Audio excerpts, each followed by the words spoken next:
Welcome back, everyone. We're diving into Morgan Housel's The Psychology of Money today. Um, I got to say, I really enjoyed reading these excerpts. It kind of makes you think about money in a whole new way. Yeah, definitely. It's not just about numbers, right? It's about our psychology. Okay, so our mission for this deep dive is to figure out just how our personal experiences shape those money decisions, especially the ones we make early on.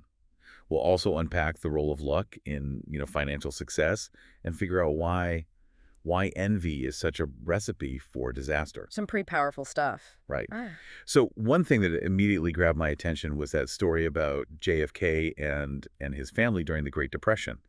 It's fascinating because for most folks, that era was all about hardship, but the Kennedys, their wealth actually grew. That's a perfect example of how our experiences can totally shape the way we see, well, money and the whole economy. Something that might feel universal to one person, right, can be totally different for someone else, just depending on, where they come from. So are you saying that to make smart money moves, we really need to understand our own personal money story? Absolutely. It goes beyond just the numbers. Your financial worldview is, well, it's based on that personal history you have with money.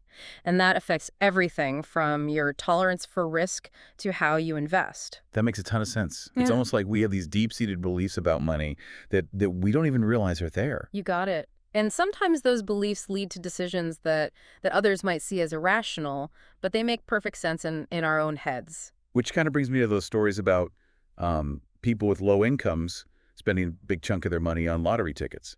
It just always seemed like, well, a contradiction.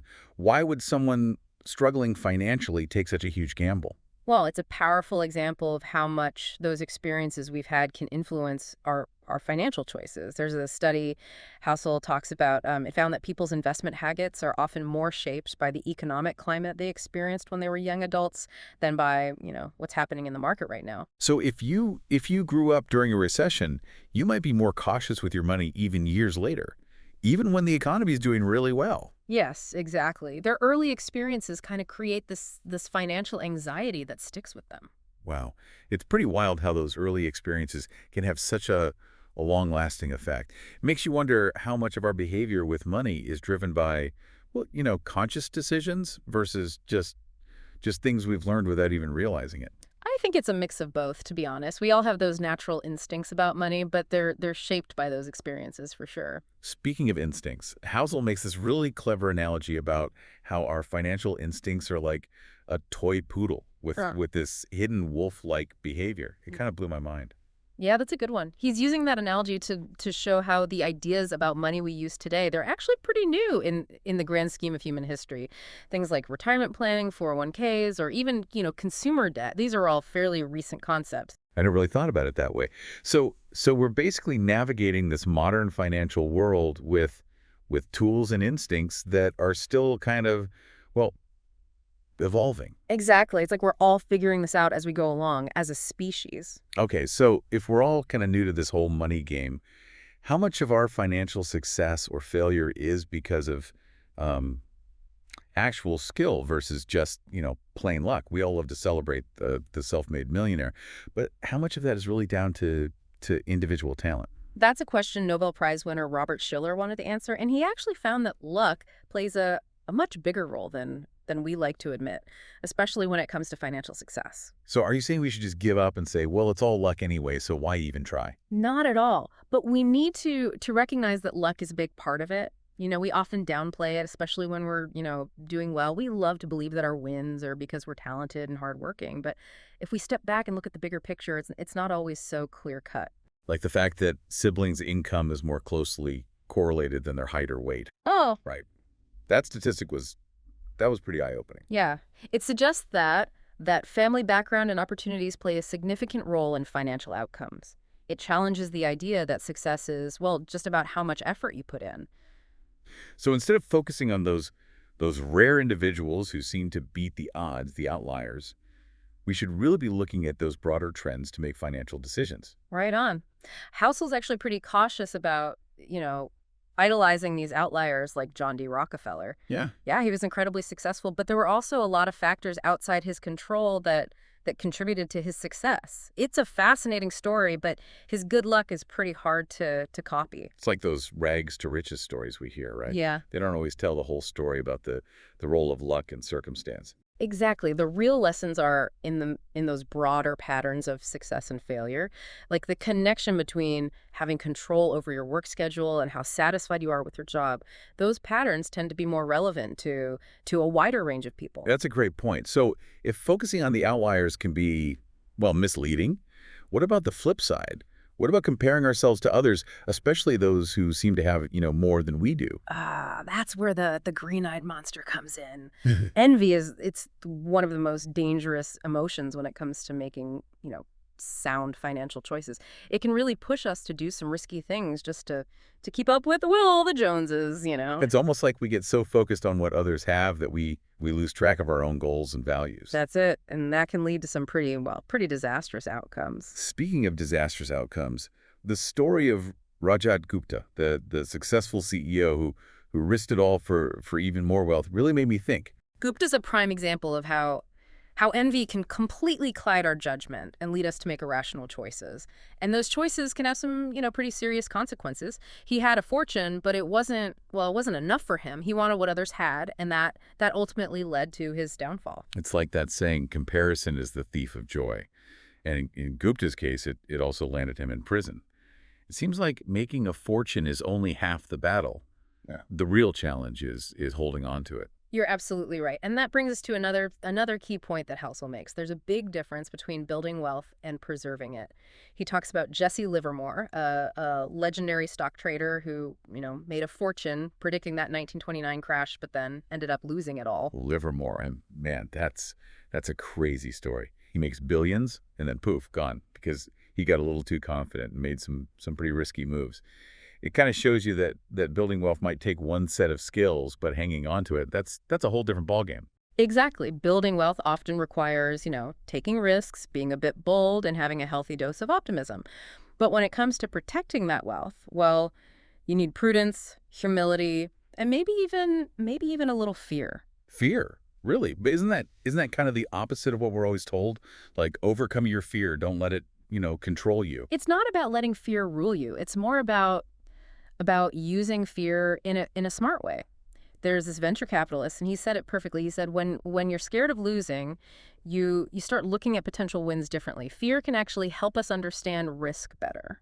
So fear can help us make smarter choices and avoid those big catastrophic losses. Exactly. It's about finding that balance, between taking calculated risks and protecting what you've already built. It reminds me of that saying, it's not about how much money you make, but how much you keep. That's exactly right. And that leads us to another really interesting idea that Housel explores. You can actually be wrong half the time and still make a fortune. Wait, how does that work? Wouldn't being wrong that often mean, well, financial disaster? Not always. Take the art collector, Heinz Berggruen. He built a $1 billion art collection. But he wasn't, predicting masterpieces or anything. He just bought tons of art, knowing that a lot of it would probably be worthless, but hoping that a few pieces would become incredibly valuable. So he was kind of playing the odds. Like when you diversify your investments, it's okay if not every stock is a winner as long as some of them do really well. That's it. It's like what's called the long tail. It's where just a few big wins can make up for a bunch of small failures. And that idea can apply to more than just investing. Imagine using it for, I don't know, starting businesses or learning new skills. You might have lots of tries that don't work out, but a few could lead to huge success. That's a really cool way to think about it. It takes some of the pressure off, having to be right all the time. But it does mean being okay with some level of risk. That's true. But as we've seen with some of these stories, managing risk is really important in the world of money, whether it's, acknowledging the role of luck, understanding our own biases, or recognizing those emotional triggers that can lead to bad choices. It's about being aware and being able to adapt. It's like being the captain of your own financial ship. Right. Steering through those rough waters and keeping a cool head. I like the analogy. And speaking of navigating those rough waters, one of the things Housel really emphasizes is the power of compounding. It's often called the eighth wonder of the world, and there's a good reason for that. Yeah, it's almost like magic. watching your money grow, exponentially over time, even when you're not really doing anything. It's about as close to financial alchemy as you can get. And the best part is anyone can benefit from it. You don't have to be a Wall Street genius to make it work for you. That's what's so amazing about it, right? Compounding is like this great equalizer in finance. Even small investments, if you're consistent, they can grow into a lot of wealth over time. You got it. It's definitely a long game. Patience is key. So when we're talking about long-term financial well-being, what are some of the most important things to keep in mind? We've already talked about managing risk, the role of luck, and embracing compounding. What else should we be thinking about? Housel talks a lot about making sure your financial choices match up with your values. It's not just about getting rich for the sake of being rich, but about using your money to create a life that has meaning and that you find fulfilling. I love that. It's about finding that sweet spot where your financial goals and your personal values, they kind of come together. That's right. It's about asking yourself, what do I really care about? And then making financial choices that support those things. It could be, spending more time with your family, traveling, or working on a project that you're really passionate about. Money should be a tool to help you, reach those goals, not something that stresses you out. It's about being in control of your money, not letting it control you. Exactly. And that idea of being intentional, it extends to how we think about our relationship with money in general. Housel encourages us to have a long-term mindset, one where we focus on building wealth that will last instead of getting caught up in those short-term market swings or trying to get rich quick. So it's about shifting from how much money can I make Hmm. to how can I make my money work for me in the long run. Yes, precisely. Having that long-term mindset can really help us, ride out those inevitable rough patches that come with managing money. Because let's face it, there are always going to be some rough patches, right? The market goes down, unexpected bills pop up, plans change. That's just life. But if you've got a strong foundation, a clear idea of your values and a long-term perspective, you'll be much better prepared to handle those challenges. It's like building a financial fortress that can withstand those inevitable ups and downs. I love that. A financial fortress to protect your well-being and give you the freedom to chase your dreams. And that's really what financial well-being is all about, right? That sense of security and freedom. Hmm. What else does Housel have to say about navigating this complex world of money and psychology? One of the big themes is that financial success isn't just about being smart with money. It's also about understanding ourselves. Recognizing our own biases, those emotional triggers, and how we each deal with risk differently. It's kind of like that famous quote, know your enemy and know yourself, and in 100 battles you will never be defeated. When it comes to personal finance, it seems like our biggest enemy is often ourselves, our own irrational impulses, those moments where our emotions get in the way of making good decisions. That's such a great point. So how do we get to know ourselves better when it comes to money? How do we, uncover those hidden biases and emotional triggers that might be holding us back?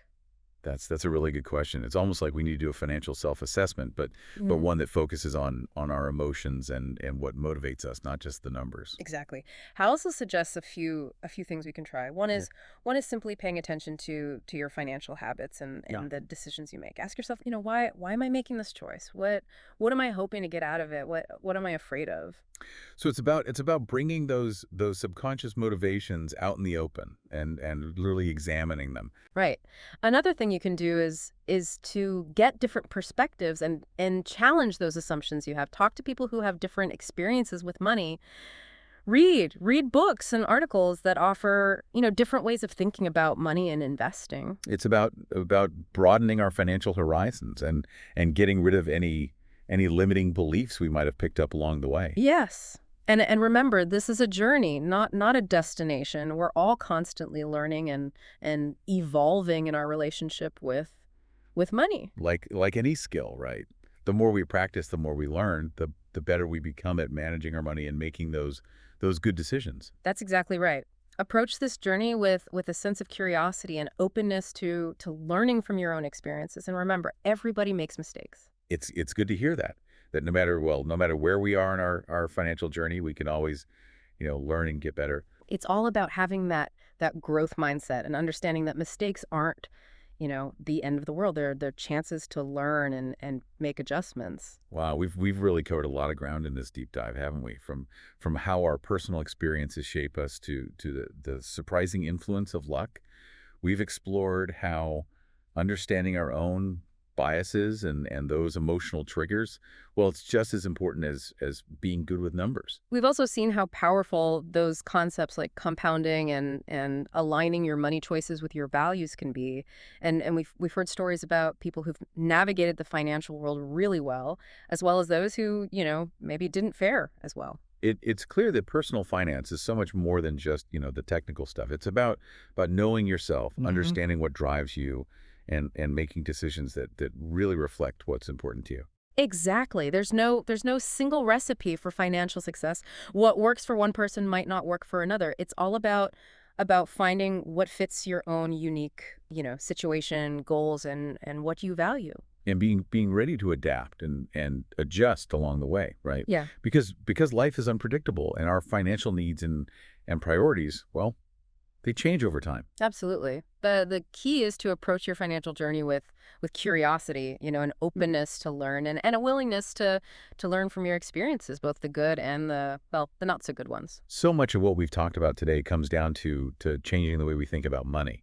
It's not about, chasing those quick wins or letting fear take over. It's about building a solid foundation for financial well-being that will last. Yeah, I think that's a really great takeaway for our listeners. As we wrap up this deep dive into the psychology of money, I've got one final question for you.